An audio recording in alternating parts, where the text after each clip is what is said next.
There is a hallway, no windows, no doors, just two paths, one to the left, one to the right. You don't remember how you got here, but you know you must choose, and in the center of that crossroads, a box, a wooden cube, worn, ancient, no hinges, no lock, just waiting. Thomas doesn't remember his name at first, but the box does. It whispers, calls to him in a voice made of his own thoughts. Which path are you taking? You are on one of the two. Thomas reaches for the box. His hands tremble. It's warm. He opens it, and the hallway changes. The left path flickers, images flash and disappear. A girl's laughter, a hospital bed, a red door. The right path hums, cold, still, safe. One leads forward, the other leads back, but here's the trap. He doesn't know which is which. He can't stay. The hallway begins to shake. A storm coming from nowhere, so he runs, not left, not right, but forward, straight through the wall, and the wall lets him. Thomas falls into a room made of memories, pictures on the wall of lives he doesn't remember living. One of them is him, smiling, with eyes he doesn't recognize. The hallway wasn't real, but it wasn't fake either. It was a question no one dares ask. Who are you when there's no one watching? Tomas doesn't answer. He just breathes. The box is gone, but the question remains. This is only the beginning, because once you see the hallway, you can't unsee it. You have already chosen a path, you just don't know it yet. Thomas walks again, but this hallway is different, longer, wider, and full of mirrors. On the left side, mirrors that show his past. On the right, mirrors that show his fears. He knows this isn't real, but it feels real enough to bleed. He stares into the second mirror on the right, and there he sees himself, but it isn't him. This version of Thomas smiles too wide. Its eyes are hollow, no pupils, just black. It raises its hand and taps the glass, once, twice. Thomas feels it in his spine.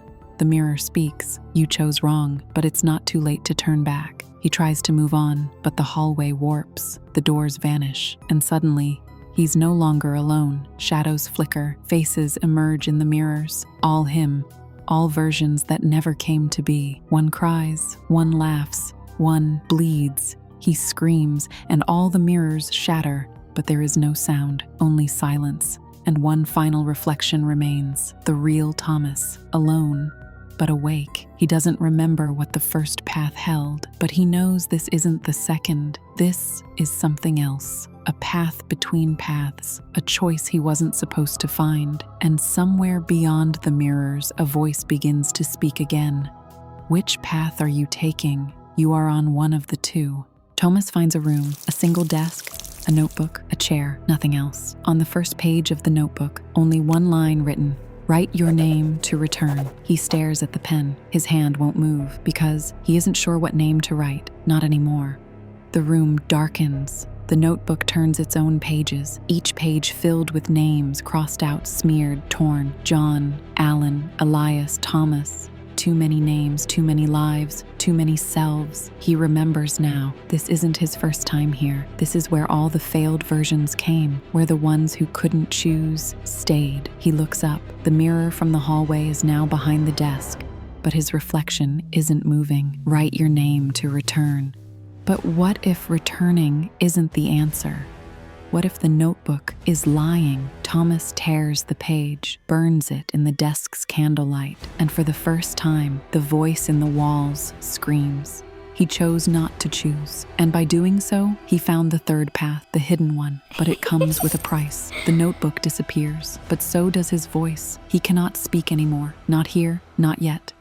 The deeper you go, the fewer lies you can carry. Tomas has reached the place where lies are born. The mirrors no longer show his life. They show lives he could have lived, choices he never made, a hallway of what-ifs. One mirror shows him as a surgeon, another as a father, another already dead. But one mirror is black, no reflection, only a symbol etched in glass. He touches it, the wall opens. Inside is the architect, a creature made of wires and breath, sitting in a throne of bone, not human, not machine, but something in between.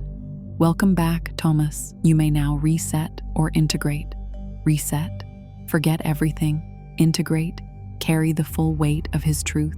The maze was a therapy system built by Tomas years ago. to survive his grief, but it evolved and trapped him inside. He steps toward the throne. The architect smiles. Tomas accepts, integrates. The maze collapses, the walls burn, and a voice speaks one final time.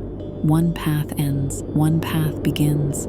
Tomas wakes, for real this time. The hallway is gone, so are the mirrors. Just a white room and a nurse who says, "You've been out for 3 days." But Tomas sees something she doesn't. A symbol on his hand, a circle, just like the one on the mirror. The architect is gone, the maze is gone, but something stayed with him. He looks at the hospital mirror, and for just 1 second, a black door behind him closed, then open, then gone. You chose a path, but the other path kept walking, and now it's caught up. The hallway was not a test. It was a warning, because when you choose a path, you leave another behind, and that other self, he wants back in. Which path are you taking? You are on one of the two.